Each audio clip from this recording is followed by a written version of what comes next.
할렐루야. 축복합니다. 오늘 말씀을 사모해서 이 자리에 나온 여러분들에게 하나님의 큰 은혜가 넘치시길 기원합니다. 우리 허남일 목사님, 참 여러분 좋은 목사님을 모시고 교회에서 말씀을 듣는 것이 행복입니다. 우리 탈북민 목회자들끼리 이렇게 해갑니다. 남주선 목사보다 더 목사님 같은 목사님. 예. 저는 우리 허남일 목사님을 우리 이빌림 목사님을 통해서 알게 되었습니다. 이빌림 목사님이 어느 날 우리 북기총에 오셔가지고 허남일 목사님도 우리 북기총에 같이 오셔서 같이 우리가 북한을 위해서 기도하고 통일을 준비하면 좋겠습니다. 그래서 데리고 오셨더라고요. 그런데 제가 딱 보니까 허남일 목사님은 저보다 더 잘나셨고 지식도 저보다 더 많으시더라고요. 그래서 조금 시기했습니다. 저 목사님이 오면 내가 입지가 더 약해지지 않을까, 이런 마음이 제 마음에 살짝 있었습니다. 그런데 어느 날 하나님이 저에게 함께 동력하면서 연합해서 북한을 통일을 위해서 준비하라 하는 말씀을 주시더라고요. 그때 제가 회개했습니다. 하나님, 저보다 더 훌륭한 목사님이 우리 북구청을 이끌어 가도록 하나님 은총을 더하여 주시옵소서. 내 마음을 먼저 회개하게 하여 주시옵소서. 그렇게 기도했습니다. 그래서 요즘은 우리 허남일 목사님을 회장님으로 모시고 또 앞으로도 저 뒤를 해서 이사장을 모시고 우리 통일을 준비하자, 이렇게 북기청 회원들에게 선전하고 다닙니다. 그게 이루어질 수 있도록 여러분 기도 많이 해주세요. 왜? 우리 허남일 목사님은 리더십이 있습니다. 그리고 훌륭하십니다. 그래서 저는 우리 허남일 목사님이 우리 북기총도 같이 이끌어서 통일되면 여러분 저 북한 전역을 목사님이 정말 은혜를 끼치시는 훌륭한 목사님이 되게 해달라고 기도 많이 해주셔야 됩니다. 제가 오늘 이 자리에 오면서 나름대로 많은 생각을 해봤습니다. 하나님, 제가 이렇게 복받은 대한민국으로 왔는데 만일 내가 이 대한민국에 와서 살면서 예수 믿는 사람이 아니었다면 지금의 내 모습이 어떤 모습이었을까요? 이런 질문을 하나님 앞에 하면서 오늘 이 자리에 왔습니다. 여러분 다 아시겠습니다만은 이제 우리 기도하신 청년분도 북한에서 오셨다고 살짝 말씀을 하시는데, 우리나라에 지금 저희처럼 자유를 찾아온 탈북민들이 3만 5천 명이 되었습니다. 3만 5천 명. 자, 그런데 이분들이 다 예수 믿고 구원받고 북한을 위해서 정말 하나님의 일꾼으로 준비됐으면 얼마나 좋겠습니까? 그랬으면 통일되었을 것입니다. 하나님이 통일을 주셨을 것입니다. 그런데 안타깝게도 정말 많은 사람들이 아직도 하나님을 영접하지 아니하고 세상에 나가서 자기 육신을 위해서 사는 사람들이 많다는 것입니다. 저는 탈북민 목회를 하면서 탈북민들을 많이 만나보기 때문에 예수 믿는 사람과 믿지 않는 사람의 차이를 저는 확실하게 보게 됩니다. 자, 예수 믿는 사람과 믿지 않는 사람의 차이는 확실하게 나타납니다. 그런데 그 차이가 뭔가 하면요, 잘 살고 못 살고 이런 차이가 아닙니다. 사는 거는 고만고만하게 다 똑같이 삽니다. 그런데 예수 믿는 사람과 믿지 않는 사람의 차이, 자, 안 믿는 사람들은 모이게 되면은 항상 불평합니다. 내가 어떻게 왔는데, 내가 얼마나 고생을 많이 하면서 왔는데, 그런데 왜 이 남조선 사람들이 우리에 대해서 좀 관심을 좀 가져주지 않느냐? 이 남조선 정부가 왜 우리를 좀 도와주지 않느냐? 그러면서 불평합니다. 심지어 교회까지도 불평합니다. 아니, 교회가 오라고 그래서 갔더니 도와주지는 않고 맨날 예수 믿으라고 그게 무슨 내한테 큰 도움이 되나 하면서 불평합니다. 이게 믿지 않는 사람들의 불평입니다. 자, 믿는 사람들은 어떻게 다를까요? 믿는 사람들은 확실하게 감사가 마음에 심어져 있습니다. 감사가 늘 감사합니다. 확실하게 예수 믿는 사람들은 감사의 은혜를 알기 때문에 항상 감사합니다. 어디에 가든지 하나님 감사합니다. 나를 끝까지 보호해 주셔서 여기에 와서 살게 하셔서 감사합니다. 하나님 늘 겸손하게 해 주시옵소서. 이게 다른 삶입니다. 이게 확실하게 다릅니다. 그래서 저는 우리 탈북민들에게 예수 믿고 구원받자. 예수 믿으면 너와 너의 집에 구원을 얻는다고 분명히 말씀했지 않느냐. 우리 예수 믿고 하나님 앞에 겸손한 자가 되자. 그러면 하나님 우리를 겸손하게 들어 쓰시는 것입니다. 자, 오늘 본문 말씀을 살펴보게 되면은 본문 말씀에서 겸손한 자를 어떻게 쓰는지 하나님이 확실하게 오늘 우리에게 보여주신다는 것입니다. 요셉을 통해서. 자, 이런 요셉처럼 살아갈 수 있는 삶을 준비하는 것이 바로 우리의 신앙입니다. 우리 안에 이런 신앙이 심어져 있게 되면은 하나님은 내가 어디에 가든지 어떤 자리에 있든지 나를 기억하고 나를 하나님이 인도해 주신다는 것입니다. 우리나라에 3만 5천 명의 탈북자들이 와서 삽니다. 자, 이렇게 3만 5천 명의 탈북민들이 많이 와서 사는데 정말 하나님의 은혜를 경험하게 되면은 여러분 예수 그리스도 안에서 예수 그리스도를 통해서 그들은 큰 하나님의 일꾼으로 세워진다는 것입니다. 여러분 아시겠습니다만 우리나라에 3만 5천 명의 탈북자들이 와 있는데 자, 여중에서 70%가 탈북 여성들입니다. 그리고 한 30% 정도가, 아니요, 30% 조금 좀 넘는 것 같습니다. 남성들인 것 저는 그렇게 보여집니다. 자, 탈북민들이요, 북한에서 탈북할 때 여성들이 많이 탈북한 것이 아니고 탈북자나 남성이나 여성이나 똑같이 탈북을 했는데 세상이 그런 것 같습니다. 세상이 요즘 여러분, 우리 남조선이나 중국이나 북한이나 다 이렇게 살펴보니까요, 옛날에는 여성들이 참 살아가기 힘들었지 않습니까? 가부장적인 사회에 대해서.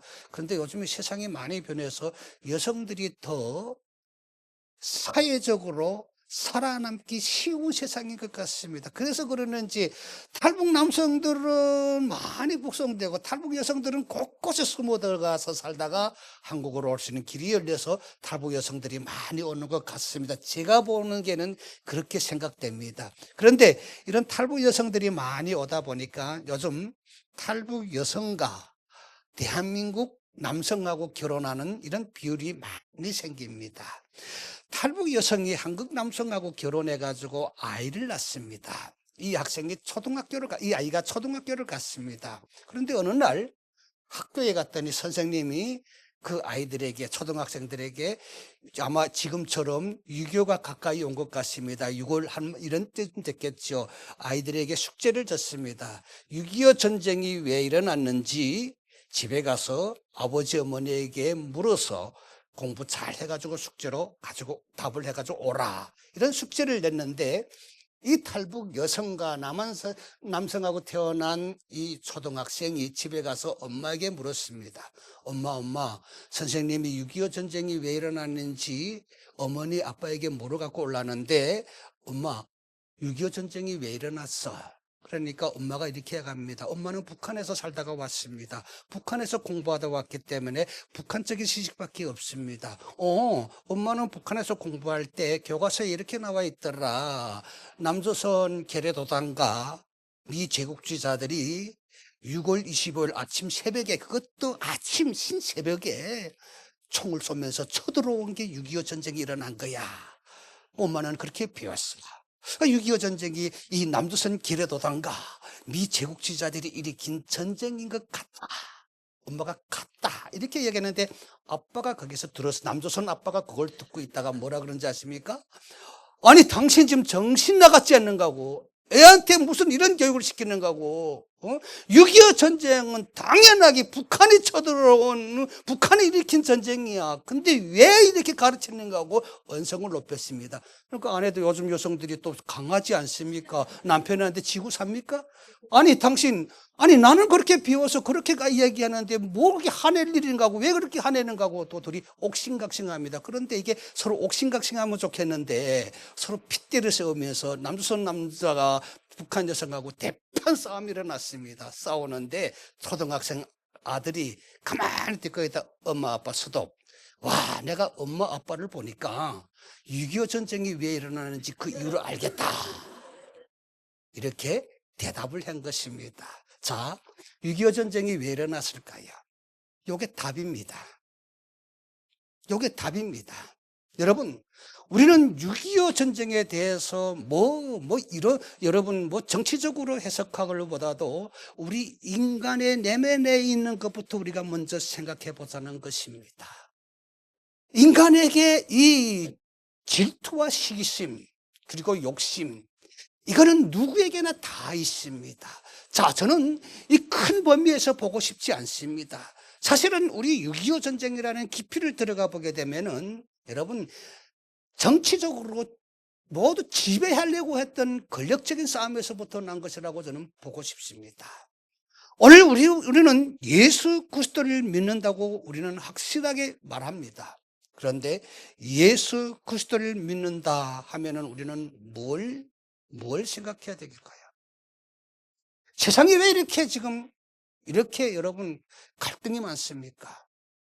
여러분 지금 이 세상에서 일어나고 있는 일들을 우리가 가만히 살펴봅시다. 모든 사람들이요, 세계적인 정세 분석이다 하면서 아주 거창하게 이야기하는데 우리는 거창한 지식적으로 생각하지 맙시다. 영적 안목을 가지고 세상을 볼 수 있는 지혜를 가져야 됩니다. 우크라이나와 지금 러시아와 그리고 요즘 여러분 또 아주 격렬하게 싸우지 않습니까? 여러분, 이스라엘과 이란의 전쟁. 여러분, 이 전쟁이라는 깊이를 들어가 보게 되면은 서로 지지 않겠다고 하는, 서로 결정권을 가지게 하려고 하는 아주 이기적인 욕심들이 각 차 있습니다. 이게 지금 세상을 지배하고 있습니다. 이런 세상에서 지금 우리가 살아가고 있습니다. 우리도 지금 살아가는 이 세상이 그렇게 녹록지 않습니다. 여러분은, 저는 한국에 와서 목회만 하다 보니까 직장 생활을 해보지 못했습니다. 한국의 직장 생활도 아주 격렬하다고 저는 들었습니다. 자, 여기 한국은 모르겠습니다만 북한에서도요, 여러분 아주 격렬합니다. 격렬합니다. 절대로 용서하지 말라 그럽니다. 그리고 여러분, 북한에서는 항상 여러분 투쟁 정신을 가지고 살아라 그럽니다. 그러면서 어떻게 가든지 항상 강한 자가 되라고 이렇게 얘기를 합니다. 저도 지금도 그렇게 보니까 제 아버지에게도 그런 강한 힘을 제가 배운 것 같습니다. 친구들하고 놀다 보면 서로 싸우기도 하지 않습니까? 그리고 또 때로는 애들이기 때문에 얻어 터지기도 하고 또 때리기도 하지 않겠습니까? 친구들하고 놀다가 얻어 터지고 집에 들어가게 되면 와, 그때 아버지가 엄청나게 야단쳤습니다. 왜 바보처럼 맞고 왔는가 하고 당장 나가라고, 걔를 찾아가서 너는 10개 때리고 오라고, 이런 복수심을 우리 아버지는 늘 마음에 심어줬습니다. 제가 지금 남조선 우리 허남일 목사님은 우리 북한 사람들끼리 살지 않죠. 저는 남조선 여성하고 지금 결혼해서 살고 있는데요. 우리 아들이 언젠가 초등학교 때 그랬습니다. 학교 폭력이 그 TV에서 보니까 너무 심하더라고요. 또 왕따가기. 그래서 내가 언젠가는 우리 아버지에게서 배웠던 교육대로요, 우리 아들 보고 그랬습니다. 야, 학교 가서 절대로 기죽지 마. 누가 너를 건드리게 되면 너는 가만히 있지 마. 학교 가서 너 절대로 건드리면 너 가만히 있지 말고 너는 피 터지게 같이 싸워. 목사인 내가 이렇게 했는데 우리 아내가 그 말을 딱 듣더니 당신 지금 목사가 맞는가고 지금 무슨 얘기를 하고 있는가고 그러면서 우리 아내는 그러더라고요. 오늘 학교에 가서 친구들하고 절대로 싸우지 말고 친구들하고 오손도손 잘 지내다고 와야 돼. 그게 한동안 이해가 되지 않더라고요. 저는 이해가 안 되는 겁니다. 그게 아니 이게 무슨 교육이야 지금. 아니 우리 아들이 나가서 친구들하고 싸우지 말고 바보처럼 오손도손, 야 이게 왜 이러지 저는 항상 이런 질문이 내 마음에 꽉 차 있었습니다. 그런데 하나님의 말씀을 늘 공부하면서 하나님의 말씀 속에서 이게 바로 평안이구나, 이게 바로 평화의 시작이구나, 나는 그걸 깨달게 되었다는 것입니다. 여러분, 하나님은 우리에게 평안을 누리라고 했습니다.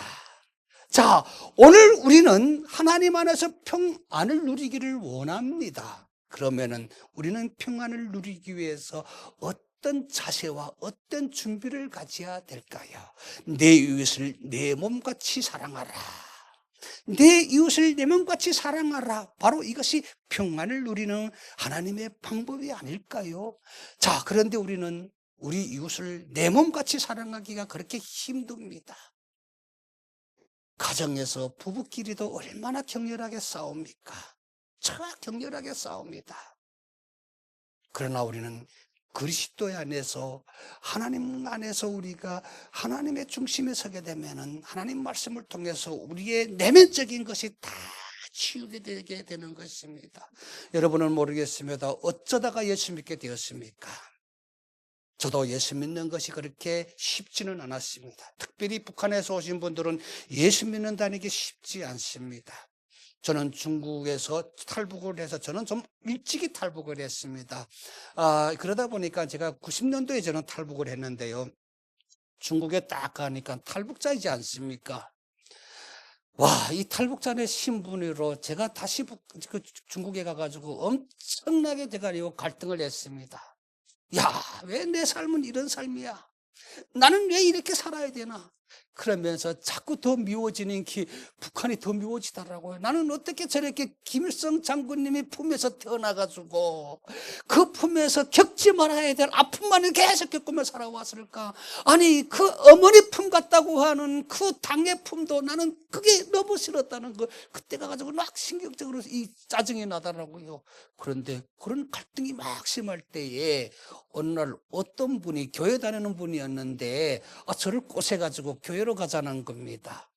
근데 그분이 교회 가면 하나님이 계시고 그리고 성경도 공부해야 돼. 이런 말씀을 딱 직설적으로 해줬으면 내가 왜 가는데요? 안 가지요. 그래야 되는데 이분이 딱 저를 꼬시는 게 뭐라고 꼬시는 줄 알아요? 내가 불쌍해 보였는지 또 제가 불쌍해 보였기 때문에 그분이 저를 교회를 데리고 가자고 했던 것입니다. 그런데 제가 너무 불쌍하게 보였으니까 나보고 하는 말이 교회 가면 뭘 하는 곳인데요 했더니요, 이분이 하는 말이 교회 가면 밥도 주고 잠도 재워준다. 그런데 그 말이 귀에 쏙 들어오더라고요. 그래요, 갑시다 하고 따라갔습니다. 그렇게 따라간 것이 심양의 서탑교회라고 하는 아주 큰 교회였습니다. 대형 교회입니다. 조선족 교회는 아주 대형 교회입니다. 그 교회로 딱 갔습니다. 그런데 그 교회 그날 목사님이 여자 목사님이었습니다. 여자 목사님인데 예배 시간이 돼가지고 설교하시려고 흰 가운을 입고 딱 나오시더라고요.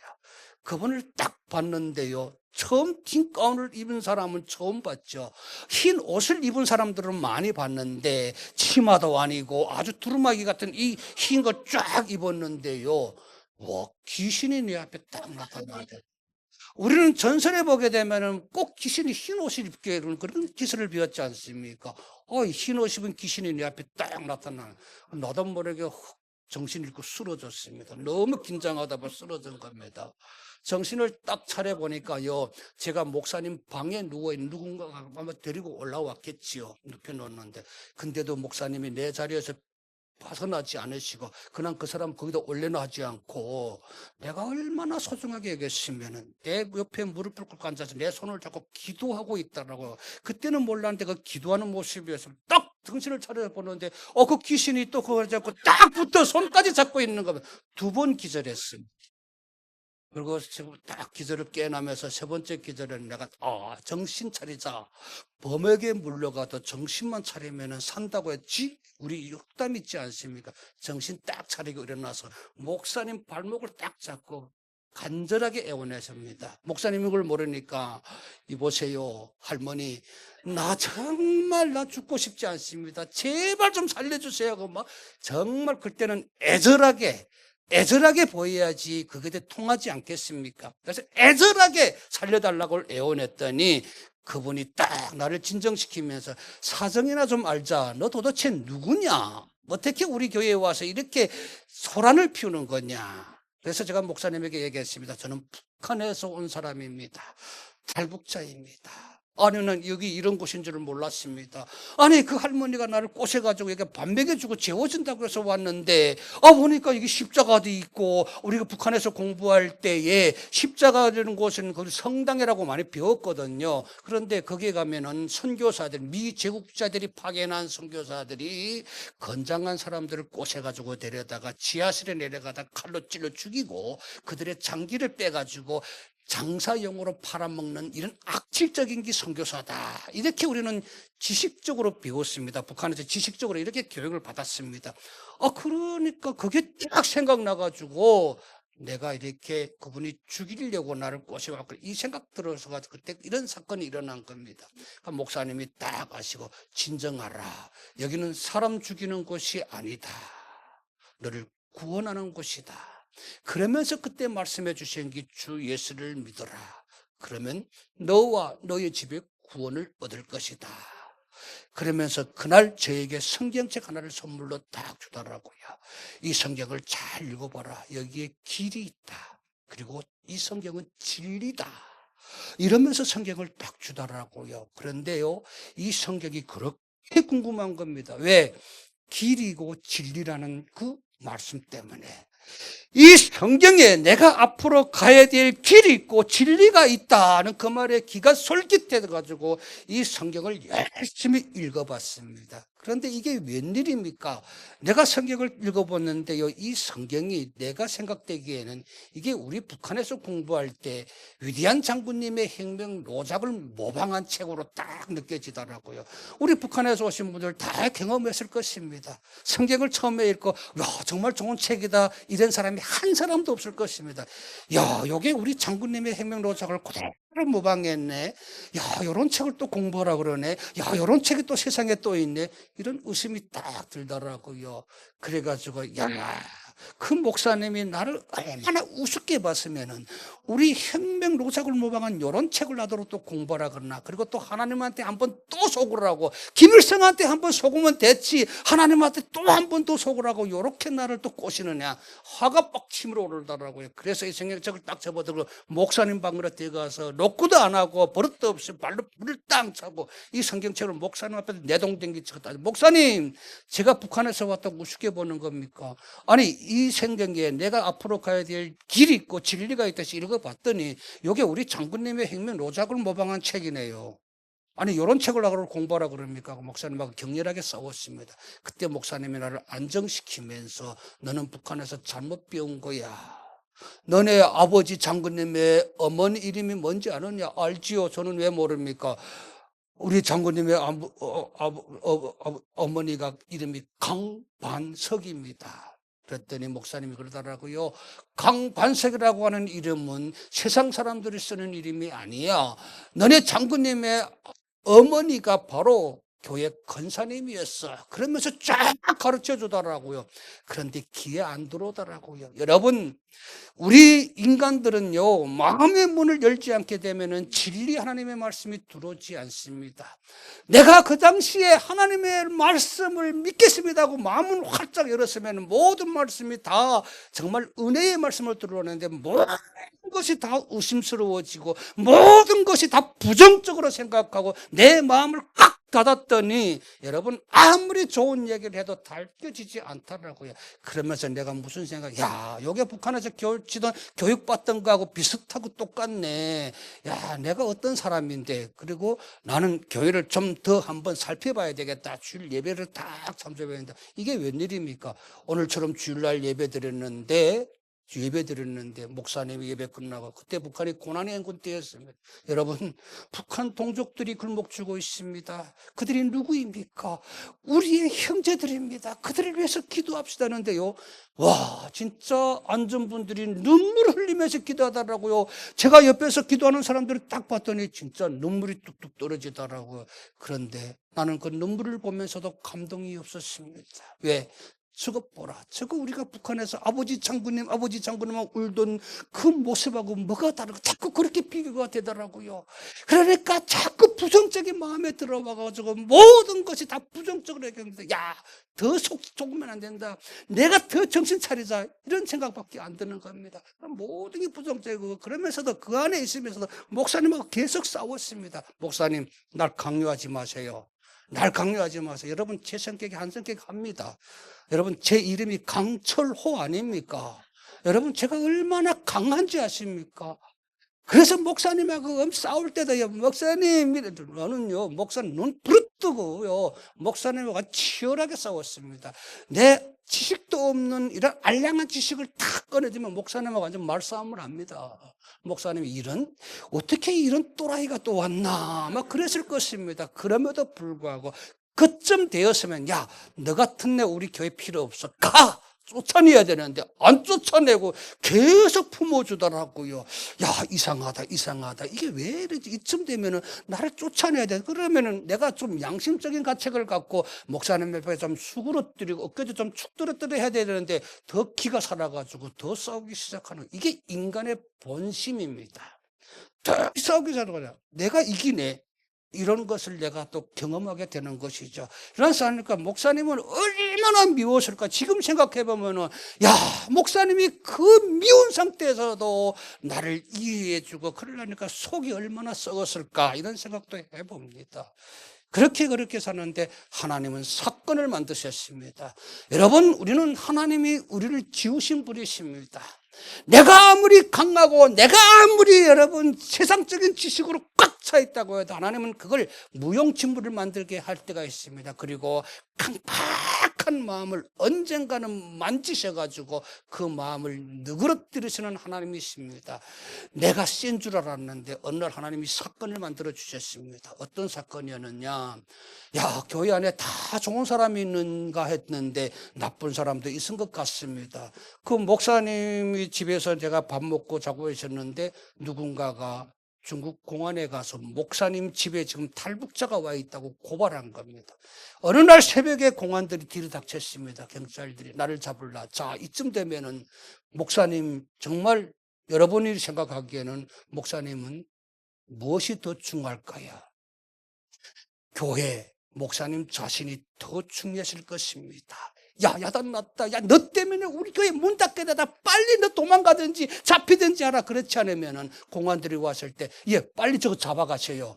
이랬을 것입니다. 이게 우리 상식이 아니겠습니까? 그런데 공안들이 잡으려고 왔는데 목사님이 더 당황해야 되는데 경비실에서 전화 받고 공안들이 지금 닥쳤습니다. 경비원이 먼저 목사님께 전화를 한 겁니다. 그날도 목사님하고 아침밥을 먹으려고 준비하고 있는데 목사님 방이 한 3평 남짓한 방입니다. 아주 조그만 방입니다. 목사님이 아주 태연하시게, 야, 오늘 내 운명이 하나님 앞에 달려있다. 걱정하지 마. 담대한 마음을 가져.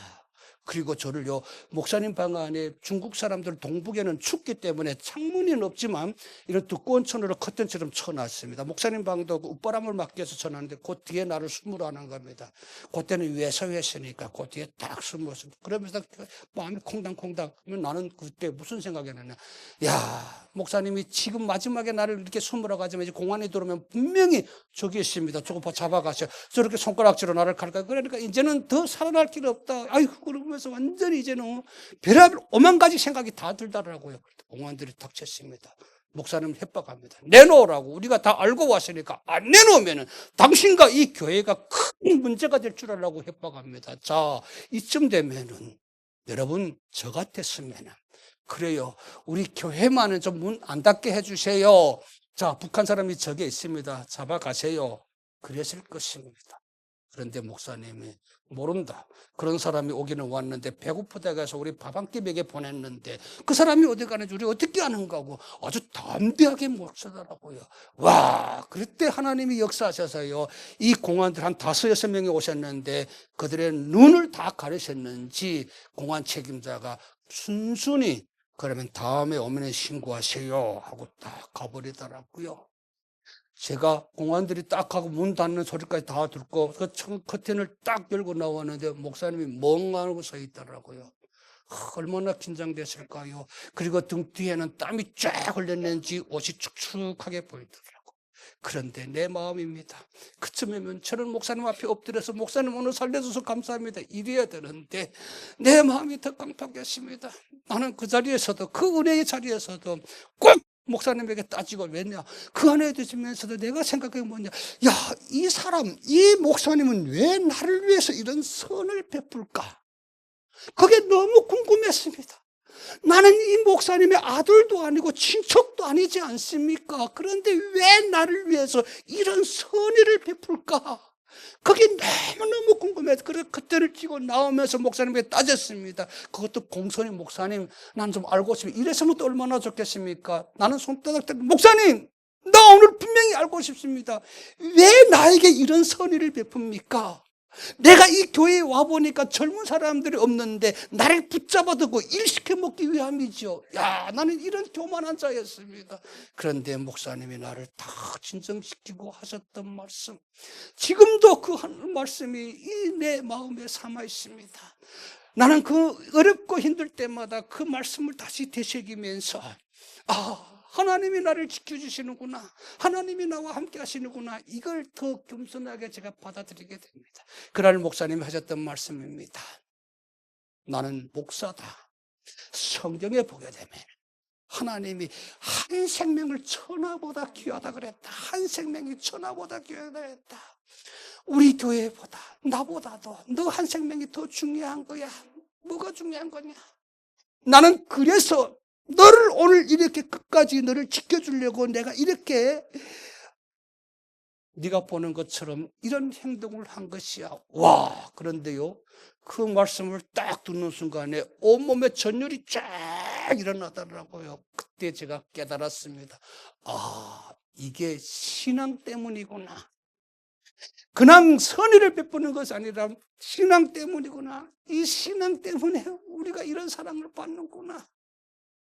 그걸 그때 깨달았습니다. 여러분, 하나님은 오늘도 우리를 사랑하십니다. 우리가 이 하나님의 사랑을 받은 자도들로서 우리가 어떤 모습으로 세상을 품어야 될까요? 이 세상은 지금 갈등으로 계속 소용돌이 칩니다. 이 갈등 속에서 우리도 편을 가릅니다. 이쪽이냐 저쪽이냐, 똑바로 서라. 중간은 없다. 너 이쪽이야 저쪽이야, 똑바로 서라고 우리에게 따집니다. 여러분, 우리 크리스찬들은 어디에 서야 될까요? 어디에 서야 될까요? 저는 오늘 본문 말씀으로 다시 돌아가고 싶습니다. 요셉을 보십시오. 오늘 요셉은 우리에게 시사하는 바를 너무도 큰 지식으로 가르쳐 줍니다. 요셉이 어떤 사람입니까? 여러분, 너보다 저보다 더 잘 아실 것입니다. 형제들이 이를 팔아먹었습니다. 형제들로부터 버림받았습니다. 다시 말해서 가족의 버림을 받았습니다. 자, 그 길이 순탄하지 않았습니다. 달려가서도 정말 고생했을 것입니다. 그 고생 이루 말할 수 없었습니다. 어떤 지식적인 사람들은 말합니다. 요셉은 인물이 잘났기 때문에, 지금 시대로 말하면 아주 인물이 잘났기 때문에 살아남을 수 있을 여건이 좀 더 좋았을 것이다, 이렇게 말하는 사람도 있습니다.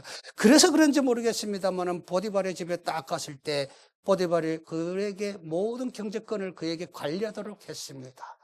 거기에서 또 끝이었으면 몰라라, 조금 살만해지는데 어떤 사건이 일어납니까? 그 아내가 또 그를 유혹합니다.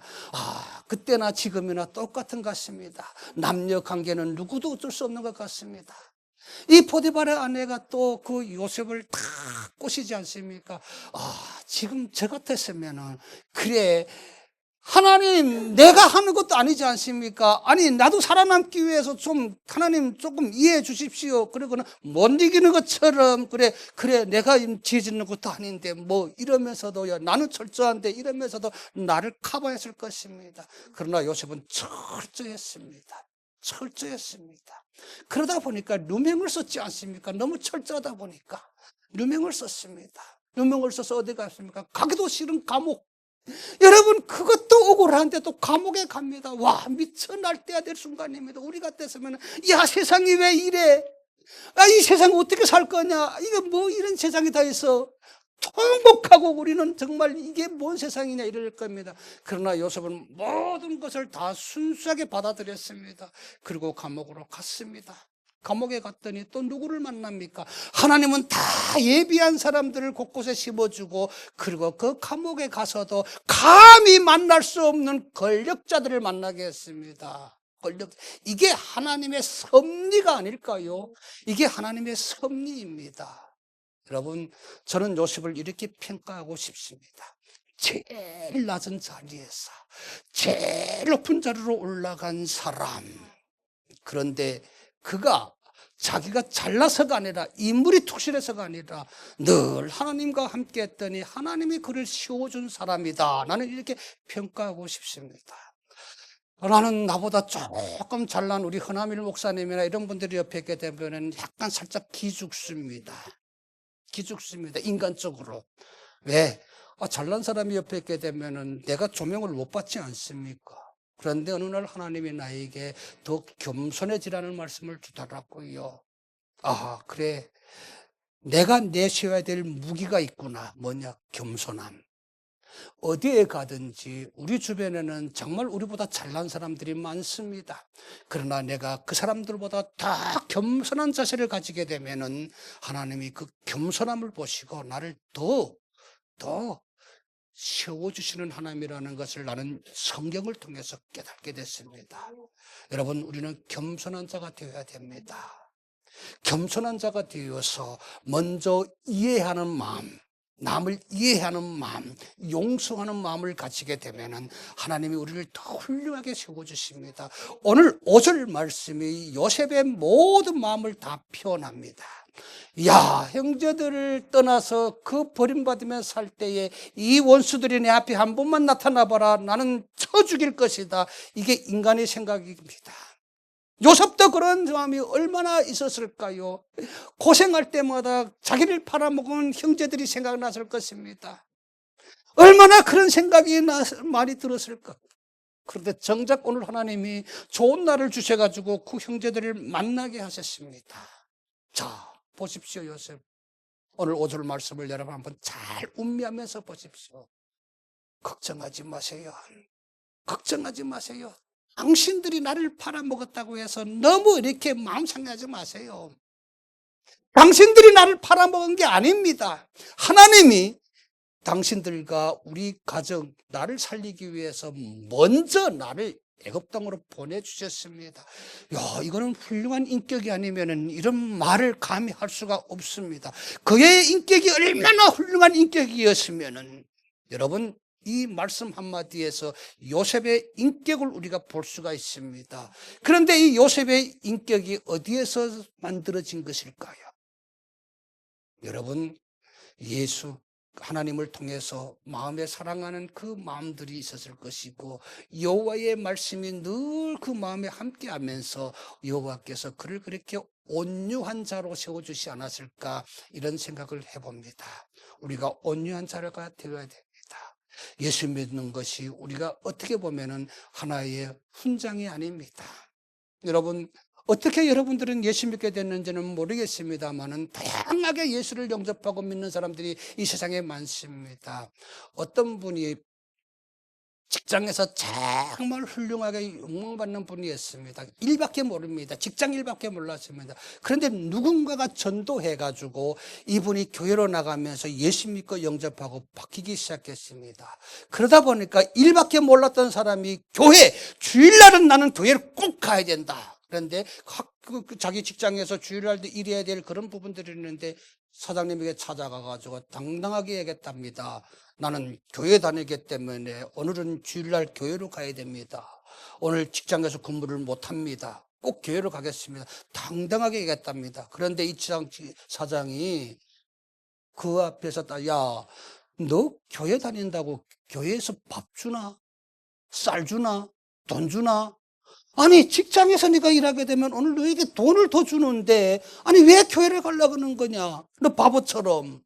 너 바보냐? 하면서 사장이 면박을 줍니다. 너 교회 다닌다고 교회에서 밥 주나? 아니 왜 그렇게 됐어? 따졌습니다. 그때 이 직장 동료가 사장님에게 이렇게 말했다고 합니다. 사장님, 나는 교회 가가지고 확실하게 바뀐 것이 있습니다. 뭔지 아십니까? 나는 이 직장에서 일하면서요, 어떨 때는요 이 회사 거 내 집에 필요한 것을 내가 몰래 훔쳐갈 때도 있었습니다. 그리고 일하면서도 내 것도 아닌데 이거 내가 뭐 열심히 할 필요 없는 하면서 눈가림식으로 하는 것도 있었습니다. 그런데 내가 교회에 가가지고 뭐 특별하게 뭐 돈 받고 쌀 받고 이런 것보다도 나는 교회에 가서 이게 내가 잘못됐다는 것을 내가 교회에 가서 하나님 말씀을 통해서 깨닫게 되었습니다. 그래서 나는 교회에 가서 더 내가 배운 것이 우리 회사를 위해서 더 열심히 일하고 더 성실하고 그리고 더 양심적으로 이야기했다는 이걸 교회에 가서 내가 배웠습니다. 이렇게 얘기했는데 사장님 듣기에는 그게 얼마나 고마운 얘기입니까? 그래, 네가 그렇게 변했어. 감동을 먹었습니다. 사장님, 그래 나도 한번 너 따라 교회 가보자 하고 교회로 갔습니다. 이랬던 사장도 교회에 가서 목사님의 설교를 통해서 변화돼 가지고 교회 장로님이 됐다고 하는 설이 있습니다. 그래서 이 사장님이 큰 교회를 하나 건축했다고 하는 설도 있습니다. 이게 하나님의 은혜입니다. 이게 하나님의 역사입니다. 세상 모든 것이 우리를 다 지배하고 세상 모든 것을 통해서 우리가 뭔가 얻는다고 생각하면 착각입니다. 착각입니다. 저는 우리 탈북민들에게 늘 이야기를 합니다. 예수 믿고 구원받자. 하나님이 우리를 고향으로 돌려보내실 것이다. 여러분 시편 126편에 보게 되면은 1절에 여호와께서 시온의 포로들을 돌려보내실 때에 우리는 꿈을 꾸는 것 같았다 하는 고백이 나옵니다. 자, 이스라엘 민족이 고백이 아닙니까? 그런데 내가 이 말씀을 듣고 조금 나는 오해했던 것이 있습니다. 왜 아니 여호와께서 자기들을 보내신 것이냐? 성경을 쫙 공부해 보십시오. 여러분 바빌론으로 포로로 잡혀갔지 않습니까? 그리고 바빌론이 또 페르시아가 또 그거 점령합니다. 자, 그때 이 페르시아 왕이 누굽니까? 그레스 왕이 아닙니까? 아니 그 왕이 그들을 포로로 돌려가도록 보내줘 결단했지 않습니까? 그러면 당연히 이 이스라엘 민족이 아니 그레스 왕에게 가가지고 아유 왕이여 우리를 돌려보내서 감사합니다 이래야 되는데 그들은 왕이여 우리를 돌려보내서 감사하다 이런 말을 하지 않고 여호와께서 우리들을 시온의 포로를 돌려보내실 때에 우리는 꿈을 꾸는 것 같았다 하고 고백합니다. 여러분 우리가 살아가면서 우리는 세상과 부딪히며 살다 보니까 많은 사람들에게서 은혜도 받게 되고 은혜도 입게 됩니다. 그러나 우리의 근본적으로 생각할 때는 여호와께서 나를 인도해 주셨다는 걸 잊지 마셔야 됩니다. 이스라엘 민족이 이런 고백이 있었기 때문에 하나님은 철저하게 이 이스라엘을 고백을 들으시고 보호해 주시는 것입니다. 오늘 우리는 이 환경이 좋지 못한 속에서도 살아가고 있습니다. 그러나 여러분 이 좋지 못한 환경 속에서도 내 마음이 절대로 변치 않는다면 여호와와 함께하겠다고 하는 바로 이 담대한 마음이 있게 되면 우리는 어디에 가든지 하나님은 나를 기억하고 지켜준다는 사실을 잊지 마시기를 바랍니다. 세상에 성공한 사람들이 많습니다. 그러나 그 성공한 사람들의 대다수의 사람들이 여러분 그 십들을 통해서 영광의 삶으로 보듬받은 사람들이 더 많다는 것입니다. 저도 마찬가지입니다. 저도 북한에서 왔지 않습니까? 나는 북한에서 뭐 특별하게 공부한 사람도 아닙니다. 지식적으로도 내가 많이 배운 사람도 아닙니다. 여러분 내가 경험했던 하나님 앞에 늘 겸손한 자가 되게 하여 주시옵소서. 그리고 내 입술을 주관하여 주시옵소서. 늘 고백했더니 내가 어떤 지식을 배워서 지식을 통해서 사람들을 깨우려고 하는 것이 아니라 하나님은 늘 내 입술에 감동의 말이 나오게 하고 감동을 통해서 사람들을 은혜 받게 하는 하나님이시라는 걸 깨달았습니다. 오늘 우리가 이렇게 예배를 드리면서 내가 여호와 앞에 나와 이렇게 앉아 있는 것도 하나님 앞에 영광 드리는 삶임을 기억하시기를 바랍니다. 주일날 우리는 반드시 하나님 앞에 나와 예배 드리는 자가 되어야 됩니다. 우리는 하나님 앞에 나와 앉아 있을 때 그 하나님이 나를 기억하시고 나를 영원토록 나를 인도해 주시는 것입니다. 자녀들이 잘 되기를 원합니까? 나도 자녀가 있습니다. 우리 어르신들은 다 자녀에 대한 생각과 그런 마음밖에 없습니다. 엄마의 마음, 아빠의 마음.